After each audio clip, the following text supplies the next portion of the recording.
Blood donation કેમ્પમાં blood આપવા માટે ગયેલો અને ત્યાં 32 બહેનો લાઇનમાં ઊભેલા હતા અને માત્ર 2 જ બહેનો છે બ્લડ ડોનેટ કરી શક્યા, બાકીના 30 લો હિમોગ્લોબિન. આ સાંભળીને મને શોક થયો કે શું આપણું બોડી આટલું વીક થઈ ગયું છે. પણ આનું સૌથી મોટું રીઝન છે બોડીમાં આયર્ન ડેફિશિયન્સી. જ્યારે બોડીમાં આયર્ન ડેફિશિયન્સી થાય ત્યારે હેરફોલ થાય, આપણા બોડીની અંદર બ્લડમાં ઓક્સિજનનો ફ્લો ઘટે, જેના કારણે થાક વધારે લાગે અને લો હિમોગ્લોબિન થાય.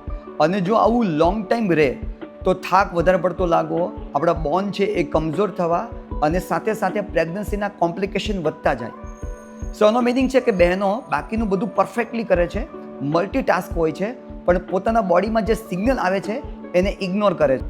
સો લેડીઝ મેમ્બર, અત્યારે આપ બ્લડ ડોનેટ નથી કરી શકતા તો ભવિષ્યમાં પરિવાર માટે આપ કેટલા સ્ટ્રોંગ લેડી રહેશો. તો આપની પ્લેટમાં આયર્ન અને ન્યુટ્રિશન છે એ ચેક કરો. બોડીના જે સિગ્નલ આવે છે એને ઇગ્નોર ન કરો. એક સ્ટ્રોંગ વુમન્સ, એક સ્ટ્રોંગ ફેમિલી. કોમેન્ટ કરો, શું આપને પણ ક્યારેક લો હિમોગ્લોબિન જેવું બોડીમાં મહેસૂસ થયું છે?